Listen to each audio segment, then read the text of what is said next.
Hari ini kita akan belajar sesuatu dari Injil Lukas yang ditulis oleh penulis sang penginjil Lukas pasal yang ke-22, pasal yang ke-23, ayat yang ke-26, ayat yang ke-39 dan sampai ayat yang ke-43. Ayat ini berbicara tentang pengakuan dia yang di sampingnya Kristus ketika Tuhan kita itu disalibkan. Lukas 23 ayat yang ke-39 dan berikutnya. Saya pakai terjemahan baru 2, jadi mungkin agak berbeda dengan Alkitab yang Bapak Ibu pakai. Salah seorang penjahat yang digantung itu menghujat dia. Katanya, bukankah engkau Mesias, selamatkanlah dirimu dan kami. Namun yang lain menegur dia, tidakkah engkau takut kepada Allah? Sebab engkau menerima hukuman yang sama. Kita memang selayaknya dihukum, sebab kita menerima balasan yang setimpal dengan perbuatan kita. Tetapi orang ini tidak berbuat sesuatu yang salah, lalu ia berkata, Yesus, ingatlah aku apabila engkau masuk ke dalam kerajaanmu.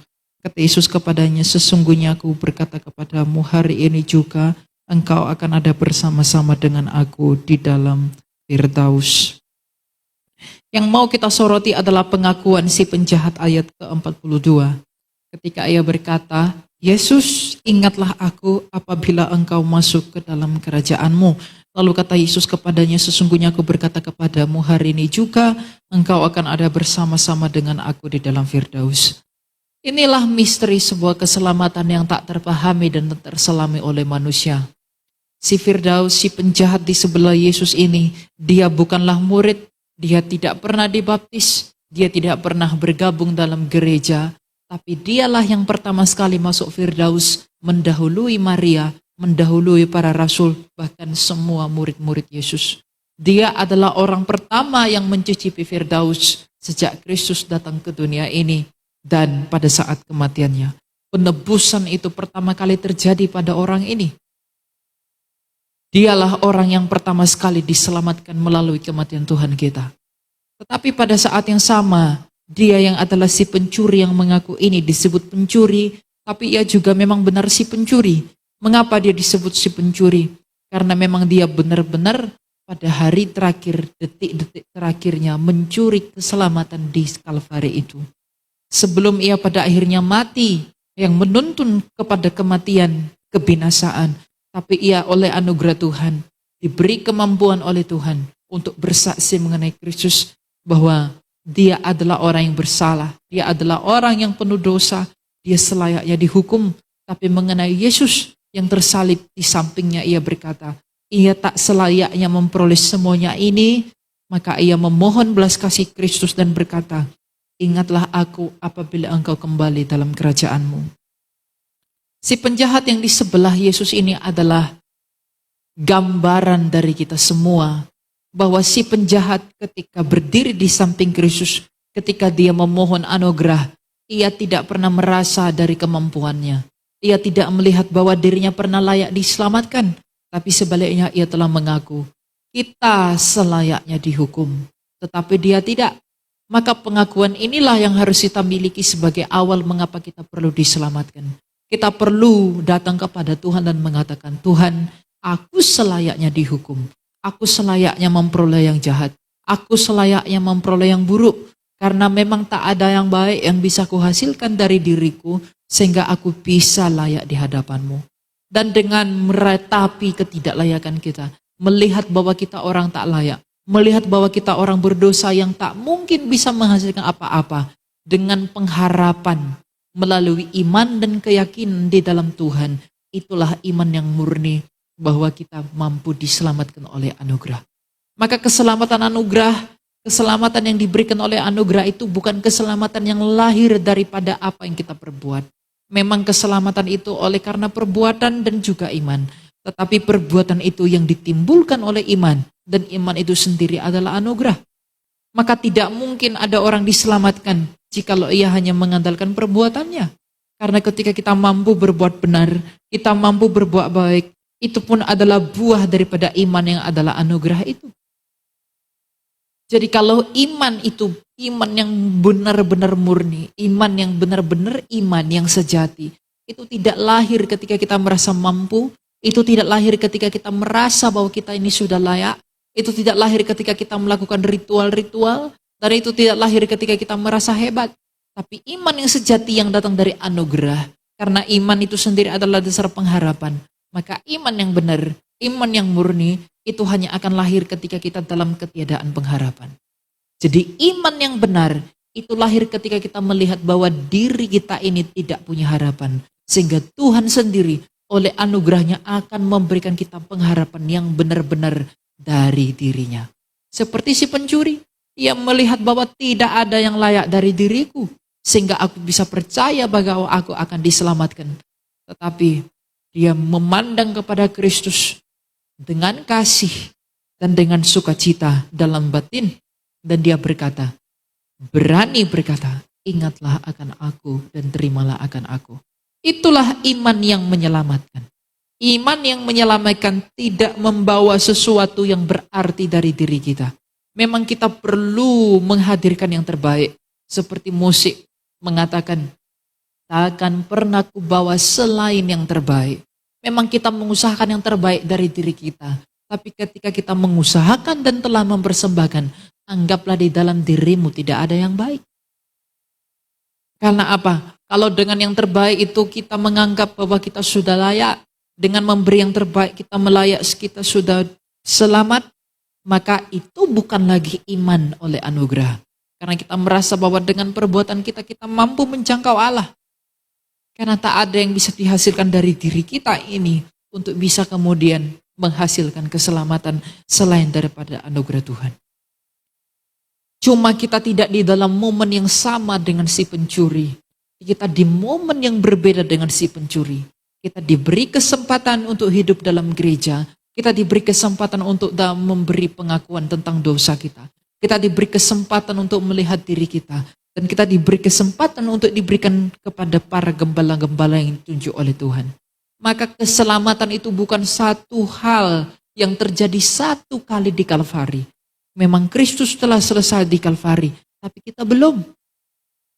Maka Paulus mengatakan bahwa iman adalah sebuah pertandingan di hadapan Allah. Maka kita kalau mau diselamatkan, maka setiap hari, bahkan setiap jam, kita harus selalu memandang kepada juru selamat. Bagaimana memandang kepada juru selamat? Mungkinkah kita memandang kepada juru selamat kalau kita tidak sadar bahwa kita tidak selamat? Mungkinkah kita datang kepada juru selamat kalau kita melihat dalam diri kita bahwa kita memang tidak pernah selamat? Maka setiap hari jangan pandang kepada kemampuan, jangan pandang kepada kemuliaan, jangan pandang kepada apa yang telah kau lakukan. Pelayananmu, persembahanmu, apa yang kamu lakukan, jangan pandang kepada itu semua.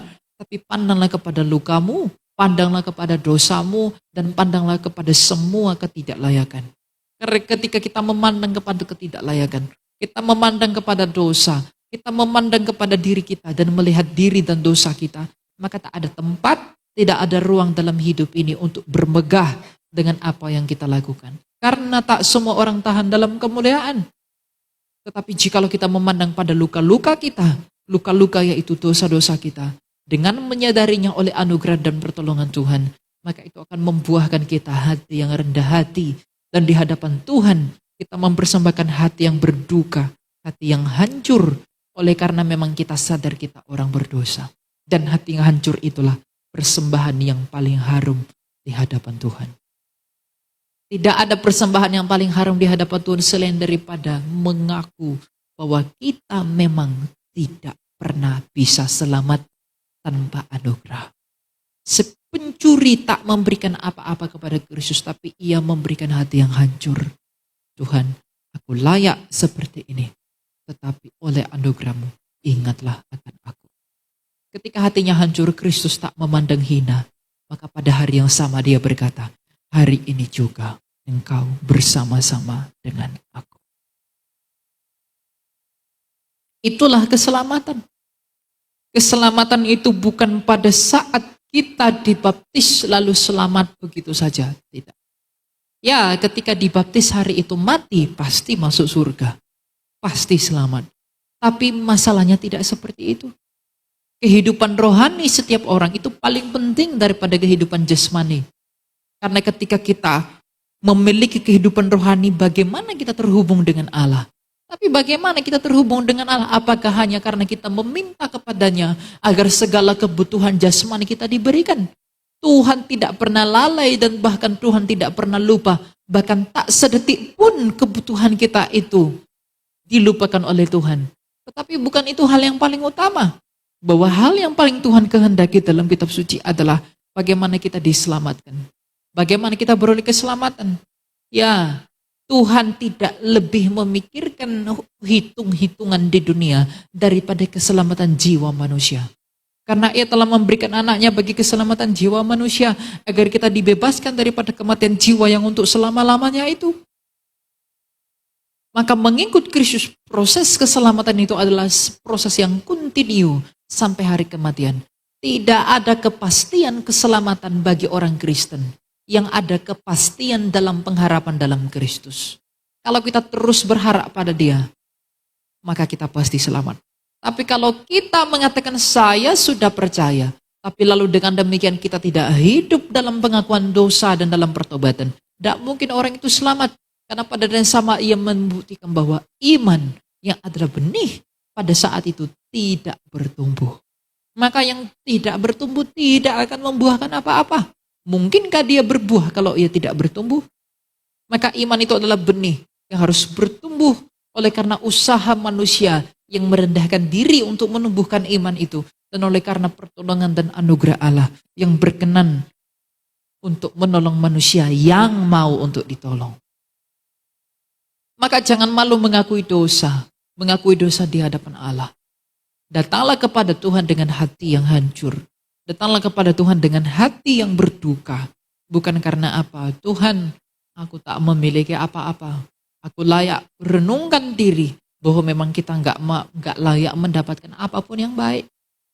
Nggak ada di dalam diri kita tempat, jika di dalam diri kita tidak ada tempat yang layak baginya untuk bersemayam. Tapi kenapa Ia memperkenankan dirinya bagi kita untuk bersemayam melalui perjamuan kudus?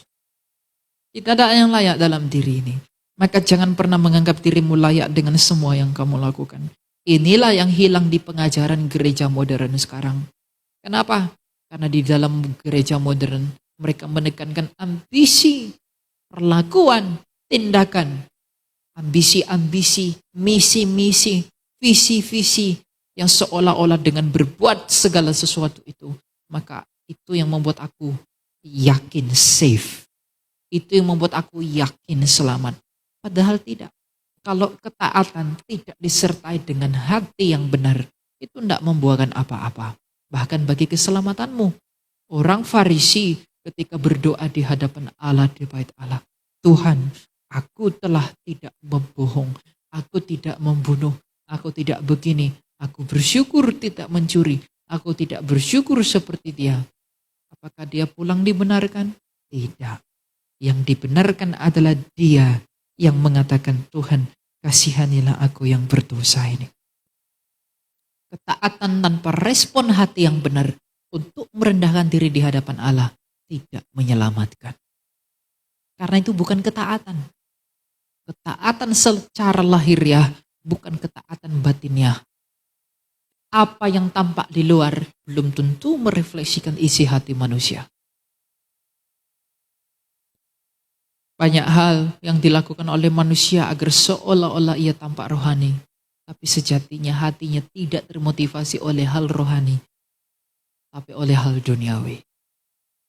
Banyak orang yang datang ke gereja, belajar, dengar firman Tuhan, mengharapkan sesuatu untuk menghibur dia, mendapatkan seluruh ambisi-ambisi dan kepenuhan-kepenuhan duniawi itu. Ingatlah satu hal, Tuhan tidak memperdulikan itu. Yang Tuhan pedulikan adalah bagaimana engkau selamat terlebih dahulu. Apa gunanya kita menggenggam segala sesuatu yang ada di dunia ini kalau kita tidak punya hidup? Manusia di bumi ini semua mencari hidup. Semua mengusahakan hidup. Apapun agama orang, apapun kepercayaannya, di usia manapun dia, yang dicari manusia itu hidup. Hidup yang diperjuangkan, hidup yang dikerjakan, hidup yang dicari. Tapi semua orang yang memperjuangkan hidup, bahkan dengan segala sesuatu yang ada padanya, pun tidak bisa hidup. Karena hari ini semuanya telah berakhir. Hanya Kristus itu yang hidup untuk selama-lamanya. Jadi kalau kita mau hidup, bukankah kita harus memandang kepada Kristus yang hidup itu? Kalau orang mau hidup memandang kepada harta, dia akan celaka. Karena orang yang paling banyak hartanya pun telah mati. Kalau orang mau hidup memandang pada kekuatannya, ia pun akan celaka. Karena orang yang kuat pun telah mati. Kalau orang karena kepintarannya ingin hidup, maka ia pun akan celaka. Karena siapakah orang pintar yang tidak mati? Maka orang kalau mau hidup harus datang kepada yang hidup. Dan apakah yang menuntun kita untuk datang kepada yang hidup itu? Kalau kita tidak sadar kita tidak pernah bisa hidup. Antonius the Great, Bapak Gereja di abad ketiga, mengatakan bahwa tidak ada orang yang lebih dikaruniai selain daripada mereka yang melihat dosa-dosanya. Roh Kudus, penolong dan penghibur yang diutus oleh Kristus yang keluar dari Bapa itu, datang ke dunia ini visinya satu, menginsafkan kita akan dosa. Bukti orang dipenuhi Roh Kudus, dia insaf dosa-dosanya. Dia ngerti dosanya. Orang dipenuhi Roh Kudus itu bukan orang bahasa roh. Bukan orang yang suka sensasi. Bukan orang yang ngero-ngero. Orang dipenuhi Roh Kudus adalah tahu dosanya apa. Ngerti dosanya apa. Karena tugas Roh Kudus itu apa? Menginsafkan kita akan dosa. Dan kapan Roh Kudus itu menginsafkan kita akan dosa? Ketika kita menyediakan waktu agar kita diinsafkan. Kapan itu? Ketika kita berdiam diri. Adakah kita meluangkan waktu untuk berdiam diri untuk dikoreksi oleh Tuhan? Kehidupan rohani itu bukan ambisi dalam dunia gereja. Kehidupan rohani itu bukan tentang 24 jam di gereja. Itu gak mendatangkan apa-apa.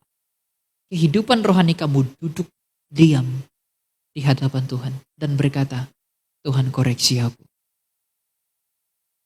Katakan kepada Roh Allah, beritahu Tuhan apa yang salah, apa yang perlu kuperbaiki dalam diriku.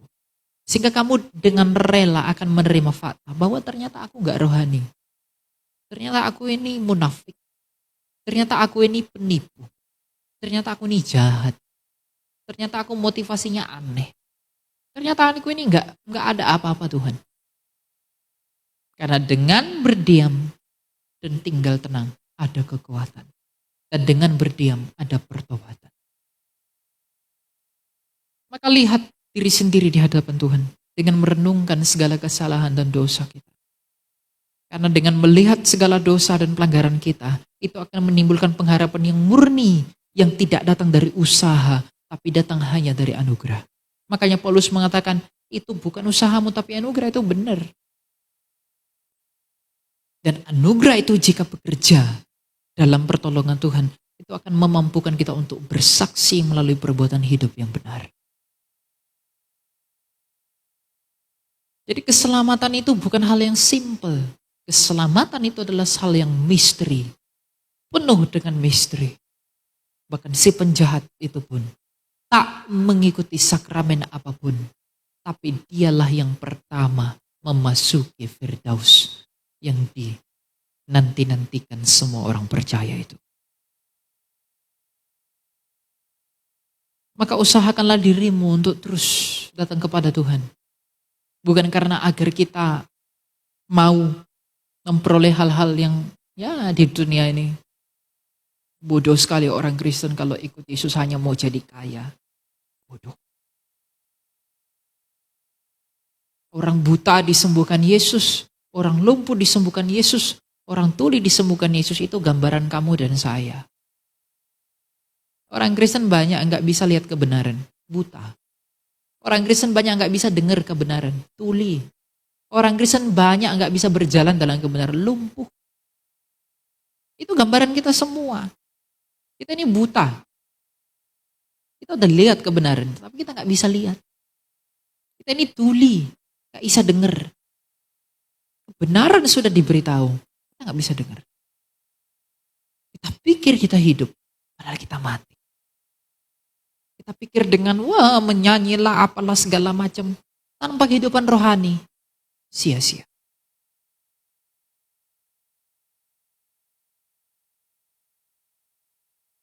Engkau menyanyi dalam hatimu pun, Tuhan dengar.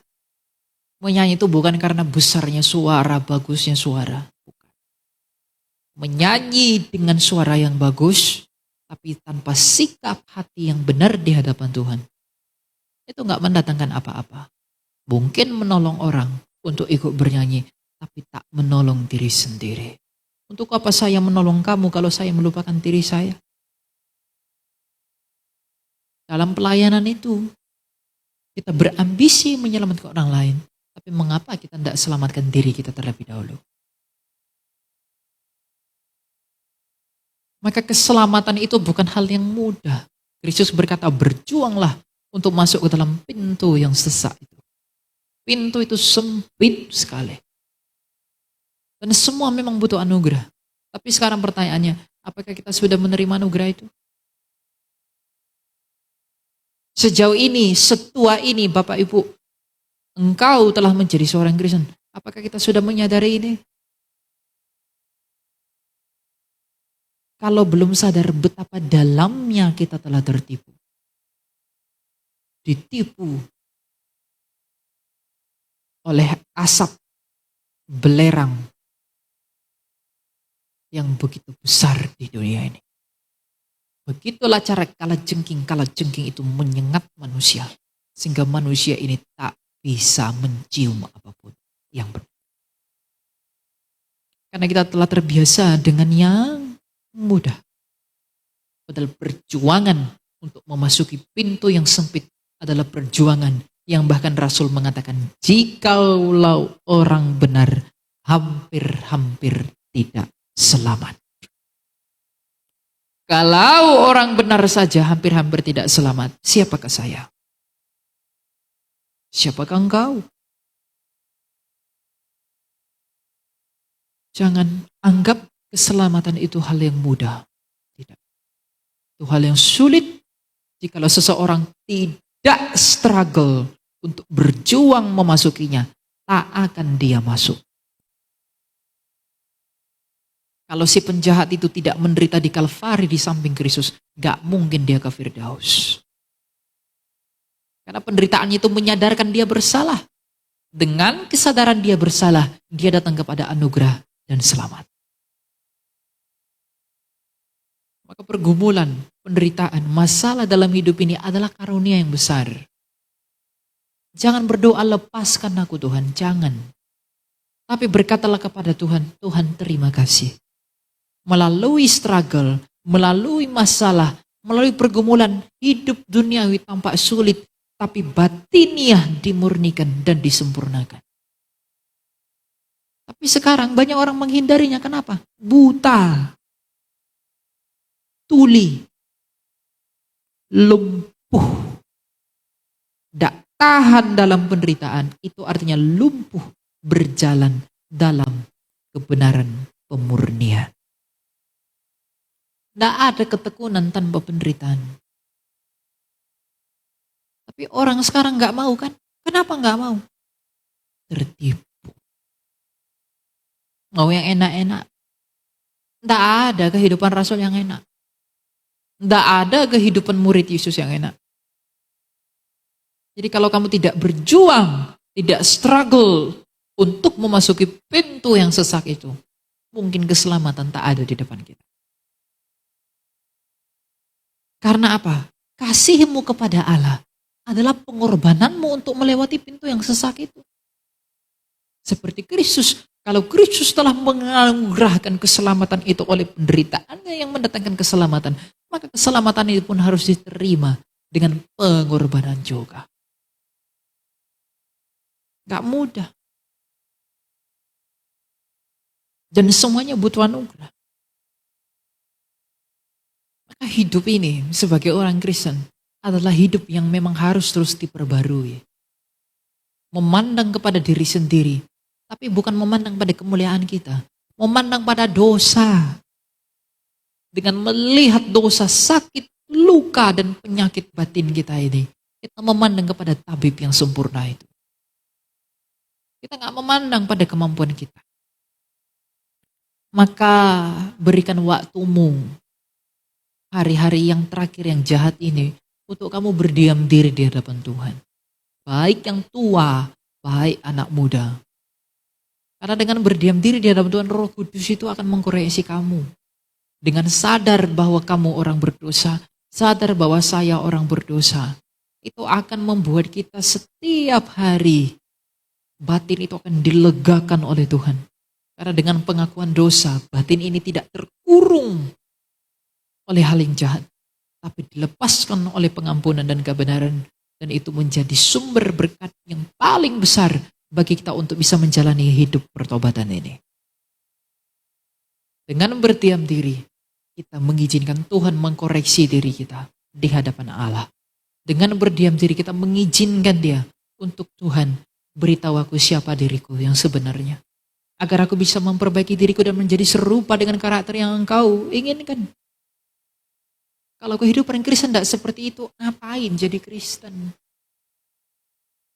Keselamatan itu adalah memulihkan kodrat yang rusak. Kodrat Adam yang memberontak itu dipulihkan oleh Kristus menjadi kodrat yang taat. Kodrat yang rendah hati. Itulah yang tujuan Kristus datang ke dunia ini, untuk memulihkan kita. Itu proses keselamatan. Keselamatan itu ya ada di bumi ini. Keselamatan itu bukan tentang hanya sorga.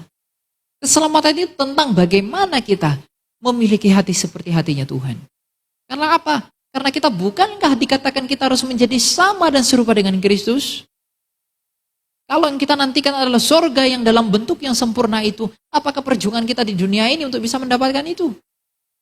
Itu menjalani perjuangan untuk bisa memiliki hati yang rendah hati seperti Kristus, yang rela seperti Kristus, dan berserah pada kehendak Allah, sebagaimana Kristus berserah kepada kehendak Bapaknya. Kalau kita sulit menerima dengan kerelaan, mungkinkah kita pengikutnya?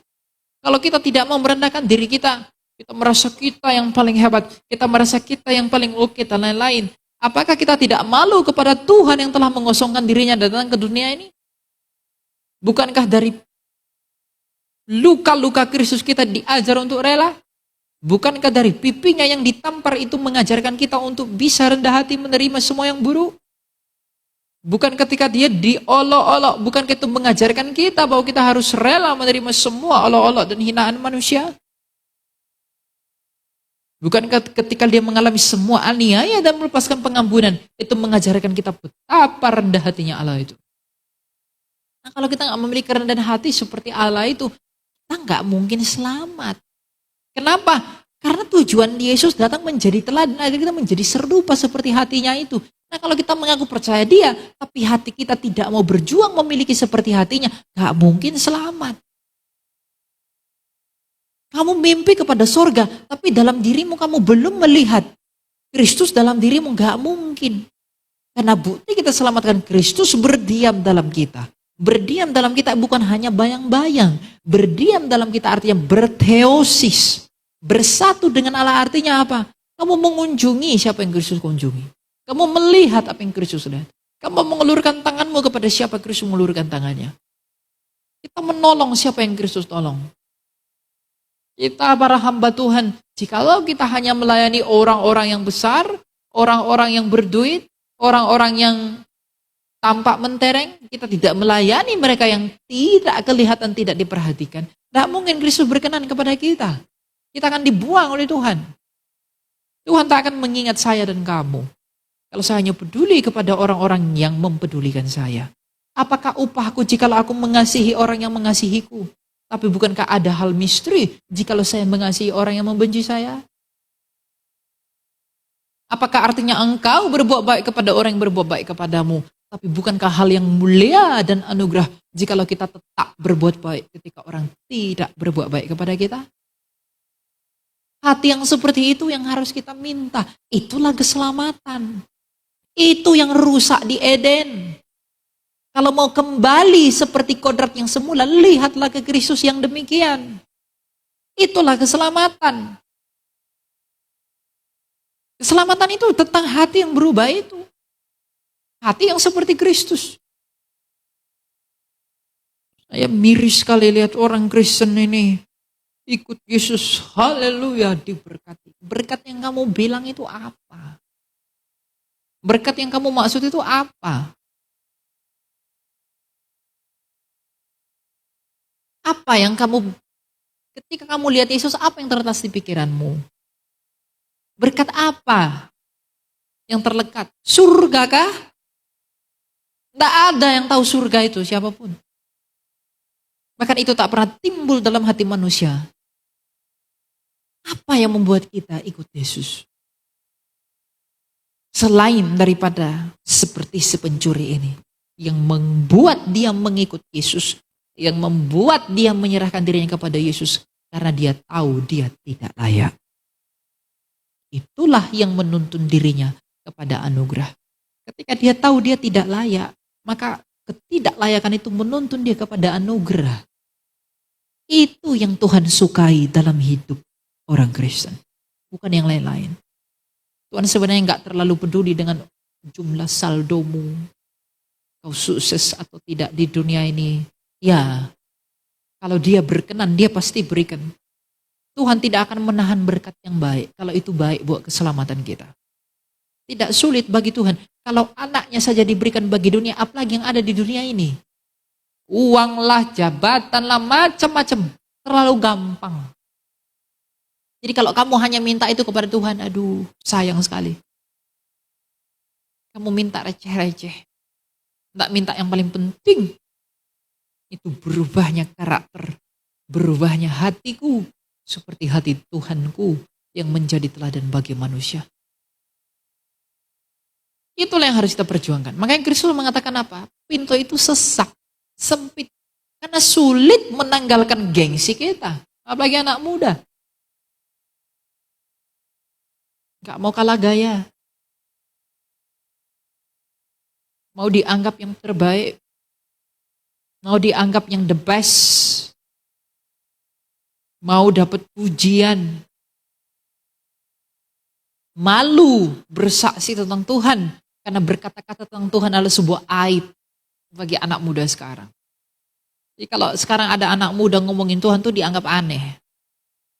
Tapi kalau anak muda bahas disco, bahas dugem, itu dianggap keren. Coba lihat, tertipu enggak orang itu? Kasihan. Kasihan sekali. Ketertarikan kepada Tuhan itu hilang. Ketertarikan kepada pacar, uang, dunia ini, sukses. Bahkan dia menggunakan firman Tuhan hanya untuk memenuhi nafsunya. Anak muda sekarang rusak. Hatinya yang rusak. Datang ke gereja pun ngapain? Hanya mau dengar penghiburan. Penghiburan yang benar itu adalah penghiburan yang menuntun kamu sembuh dari luka. Bukan yang menutupi lukamu. Kalau kamu datang kepada dokter, kamu sakit. Kamu akan bersukacita kalau kamu disembuhkan dulu, baru kamu sembuh. Itu sukacita. Bukan kamu sakit, nggak diobati, tapi dihibur-hibur. Kamu sakit mata, sakit gigi, digelitikin sama dokter tuh. Marah enggak kamu? Saya mau sembuh, agar saya bersukacita. Ketawa kita ketika kita digelitikin itu sementara, setelah itu sakit terus. Makanya banyak orang pulang dari gereja kosong. Di gereja dia mungkin nangis, haleluya, haleluya. Tapi di rumah kosong. Kenapa? Karena hanya efek psikologi sementara. Bukan dengan hati yang benar-benar mau bertobat. Dan bukan hati-hati yang benar-benar mau menerima Allah. Iblis itu sekarang menipu anak muda itu bukan tentang jangan membunuh, jangan berzina. Itu terlalu gamblang. Dia menipu kita dengan apa? Kesibukan yang tidak penting. Senin ke gunung, Selasa ke kafe baru buka ini. Rabu padel, Kamis arisan, Jumat pacaran, Sabtu pacaran lagi. Minggu ke gereja 2 jam, setelah itu pacaran lagi. Tidak ada waktu. 24/7. Di kamar mandi pun teleponan. Sayang, kamu di mana? Kamu sudah makan belum? Dia tak pernah mau lupa update tentang kondisinya kepada pasangannya. Tapi dia nggak pernah memberitahu tentang dirinya kepada Allah. Dia tanya pendapat pacarnya, kau sayang tadi kita waktu makan, menurut kamu aku cantik gak sih? Bulu mataku lentik gak sih? Bajuku tadi bagus gak sih? Tanyain terus. Tapi dia gak pernah tanya pendapat Tuhan. Tuhan, menurutmu siapakah aku ini? Seperti pun enggak anak muda.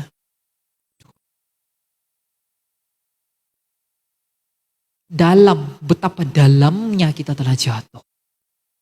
Betapa dalamnya kita telah tertipu.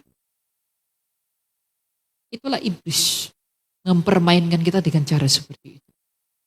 Maka hari ini datanglah kepada Tuhan, memohon anugerah bahwa ternyata Tuhan, aku telah melupakanmu. Bahwa Tuhan, aku telah meninggalkan Engkau. Tapi sebagaimana Engkau tak pernah menolak anak yang hilang, jangan tolak aku kalau kembali. Engkau tak menolak perempuan pesundal yang menyikat kakimu dengan air mata. Maka aku mau berair mata di hadapanmu, jangan tolak aku. Engkau dengan rela berbaring di kandang domba yang hina. Sudilah kiranya engkau untuk tinggal di dalamku yang hina ini. Engkau tidak pernah melupakan siapapun. Maka jangan lupakan diriku ini. Tapi ingatlah selalu akan aku. Itulah doa yang benar di hadapan Tuhan. Itulah doa yang dipersembahkan dari sikap hati yang benar-benar mau merubah diri di hadapan Tuhan. Kehidupan rohani itu paling penting. Karena itulah yang akan nge-guide, ngebimbing kita untuk bisa terus melihat. Di dalam bahasa Yunani, nurani itu punya mata, namanya nous. Itulah yang terhubung dengan Allah. Nah kalau ada anak muda bicara tentang Tuhan, dia nggak suka, nusnya itu udah mati. Gak ada yang bisa menghidupkan itu selain anugerah. Ngomongin, kalau kita ngomong Tuhan, dibenci sekali dia. Atau ngomongin Tuhan, oh seolah-olah Tuhan sekali. Tapi motivasinya aneh. Dia mau yang ada di dunia ini, tapi dia nggak bisa melihat apa yang sejatinya. Kasihan orang seperti itu. Saya tidak hakim orang seperti itu, kasihan. Kenapa tidak bisa lihat? Miris. Kadang saya tanya gini sama Tuhan, kenapa ya Tuhan? Engkau mengizinkan ada yang bisa lihat, tapi kenapa yang lain tuh tidak lihat? Tapi saya pernah dengar sabda Yesus berkata, itu urusanku, enggak urusanmu. Ketika Petrus bilang, kalau kami semua harus mati, gimana dengan Yohanes? Yesus bilang apa? Kalau aku mau dia tetap hidup, itu bukan urusanmu. Saya, dia juga ya. Saya bilang, Tuhan kenapa ya? Saya beritahu dia nggak bisa lihat Tuhan. Kenapa ya? Oh ternyata saya menyadari saya sombong. Kenapa? Karena saya merasa dengan kemampuan saya bisa sadarkan dia. Enggak. Ini pendeta tuh jangan sombong. Jangan angkuh. Rasa bahwa dengan perbuatannya dia bisa taubatin orang. Yang bisa mempertobatkan orang hanya anugerah. Gak bisa diri sendiri. Kita menjadi perpanjangan tangan Tuhan untuk menyatakan anugerah itu. Bukan kita yang menghasilkan anugerah. Oh ya saya salah Tuhan. Ya salah. Sikap hatinya salah. Kasihan. Yang orang gak bisa. Makanya anak muda, kalau ada anak muda di sini masih mengerti. Masih sadar tentang Tuhan. Masih percaya kepada Yesus Tuhan. Masih percaya kepada penyaliban. Dan juga bahwa dia diselamatkan dari sana, itu bersyukurnya luar biasa. Karena masih bisa lihat. Masalah dia bertumbuh atau tidaknya. Dia bertumbuh atau tidaknya kalau dia memang mau bertumbuh. Itu gak akan bertumbuh kalau dia gak mau bertumbuh. Biji terus, benih terus. Tak pernah jadi pohon. Apalagi berbuah. Gak mungkin. Nah, untuk bisa berbuah, untuk bisa menghasilkan buah harus tumbuh dulu. Dan buah-buah itu jangan nggak usah berekspektasi buah-buah yang besar. Tidak, buah yang paling Tuhan ingin mau itu kamu rendah hati. Itu doang kok. Karena kerendahan hati itu akar dari kehidupan pertobatan. Tanpa kerendahan hati nggak mungkin orang bisa bertobat. Nggak mungkin. Tapi sebelum orang bisa rendah hati, dia harus dihancurkan dulu. Hatinya harus dihancurkan. Kita dihancurkan bukan berarti kita mencari hidup yang hancur. Beda itu. Hati dihancurkan apa? Kita memandang dosa kesalahan kita. Dengan melihat itu hati kita hancur. Ternyata nggak ada yang baik dalam diriku. Hatiku berduka, hatiku hancur, aku tak menemukan yang baik. Dengan demikian itu menuntun kita kepada anugerah. Itu yang utama, itu yang penting. Maka hidupilah hidup yang seperti itu. Kalau kita tidak menghidupi hidup yang seperti itu, waduh kasihan sekali. Sayang kita jadi Kristen. Saya ngomong begini, aduh gimana ya. Ya saya juga kasihan sama diri saya sendiri. Kenapa? Ya ketika melihat Tuhan itu, aduh nggak terpahami. Dalam artian apa? Saya kadang tuh enggak habis pikir. Kenapa Tuhan mau memberitahu? Kenapa engkau berkenan? Kenapa engkau berkenan? Bukan berkenan dengan diriku karena aku sempurna, tidak. Tapi mengapa engkau berkenan membuka rahasiamu dan tentang dirimu kepadaku yang bukan siapa-siapa ini? Kenapa sih? Aku enggak siapa-siapa loh Tuhan. Kami ini, waduh, engkau tahu betapa banyaknya pelanggaran. Tapi kenapa engkau berkenan menyembuhkanku? Oh karena kasih. Semua orang dikasih, tapi kenapa dia tidak? Saya punya pertanyaan yang besar dengan abuna saya, Bapak Rwani saya. Itu kita bertanya-tanya tentang satu hal. Banyak orang dipanggil, tapi sedikit yang terpilih. Banyak orang dipanggil, bukan semua orang. Lalu kita bertanya, gimana kalau yang gak dipanggil? Kita nggak bisa jawab. Tapi kami percaya kepada satu hal dari sabda Tuhan. Hari ini kamu nggak mengerti, suatu saat kamu akan mengerti.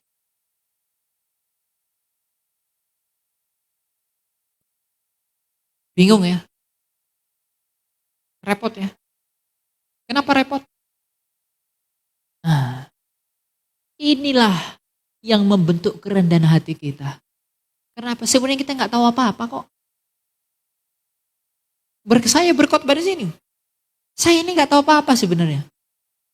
Semakin orang menyelami firman Tuhan, dia nggak akan tahu apa-apa. Karena ketika dia melihat, oh Yesus Tuhan, Yesus Allah menyelamatkan, oke cukup sampai di situ. Nggak akan buahin apa-apa. Cuma oke lah sebut. Tapi ketika kita melihat semakin ke dalam, oh ternyata aku nggak tahu apa-apa. Tentang Tuhan dan rahasia dan misterinya. Begitu agung dan teramat benar. Tapi dari diri kita sendiri. Gak ada bisa diharap. Makanya sebagai penutup saya mau sampaikan. Milikilah hati seperti hati si pencuri itu. Datanglah kepada Tuhan. Dalam masa pribadi. Dalam berdiam diri. Dan katakanlah. Tuhan koreksi aku. Agar aku selamat. Karena keselamatan itu adalah bagaimana hatiku berubah. Bagaimana diriku berubah. Ingat anak muda, tidak ada teguran yang terlalu keras. Sikap hatimu yang salah. Sekeras apapun teguran orang, itu seharusnya tidak melukaimu kalau hatimu benar. Kalau kamu ngamuk, kamu sakit hati ditegur orang, hatimu itu yang gak beres. Oh, saya tidak terima. Ya memang hatimu nggak benar. Saya nggak terima saya diginiin. Hatimu nggak benar. Yesus saja yang nggak berdosa itu. Ketika dia perlakukan buruk, dia melepaskan pengampunan. Siapakah kamu dan saya yang mandi dosa, tidak mengampuni orang? Saya tidak terima. Siapakah engkau? Menurutmu siapa dirimu sampai kamu nggak terima? Ayo. Saya tidak terima dijelek-jelekin sama dia. Menurutmu who you are? Siapakah engkau? Sehingga engkau tak terima dijelek-jelekin orang. Kalau Kristus Tuhanmu yang kau elu-elukan itu pun menerima semua yang hina dan dia tidak pantas menerimanya. Siapakah kamu dan saya yang pantas dan teramat pantas menerimanya? Tidak terima. Itulah dosa. Menipu. Makanya tidak ada teguran yang terlalu keras. Sikap hatimu dan sayalah yang salah. Orang tua juga. Timotius mengatakan Paulus mengatakan kepada Timotius, nasihatilah orang tua sebagai orang tuamu. Kalau orang tua dinasihati oleh anaknya, jangan pandang rendah nasihat anak-anak. Tapi koreksi diri. Lihat. Karena apa? Orang bijak menerima nasihat itu akan berenung. Tapi orang bodoh menerima nasihat itu akan tepis. Itu orang yang tidak mau tumbuh. Saya selalu katakan, nasihat itu, teguran itu nggak ada yang keras. Sikap hati kita yang salah menerimanya. Jahat sekali. Masa saya diolok-olok, masa saya ditegurnya begini-begini, ya nggak apa-apa. Kita layak kok ditegur. Kita layak untuk dihina. Nah, dengan sikap hati seperti itu kita sedang membentuk kerelaan dalam diri kita. Kamu dihina, kamu dicaci, kamu dimaki, nggak apa-apa. Tuhan pasti mengampuni. Itu yang paling penting. Itulah latihan-latihan rohani. Agar setiap hari kita berjuang memasuki pintu itu. Dan menanggalkan keakuan kita. Sehingga pada akhirnya kamu akan melihat, oh kok bisa ya? Wah begitu ya kehidupan rohani. Awalnya memang sulit. Ingat, awalnya sangat sulit. Apalagi anak muda meninggalkan gengsi, meninggalkan tinggi hati, kesombongan, ingin diakui, macam-macam. Awalnya itu sulit sekali. Tapi ketika itu sudah masuk ke dalamnya, kamu akan merasakan apa yang tidak pernah kamu rasakan dalam hidup ini.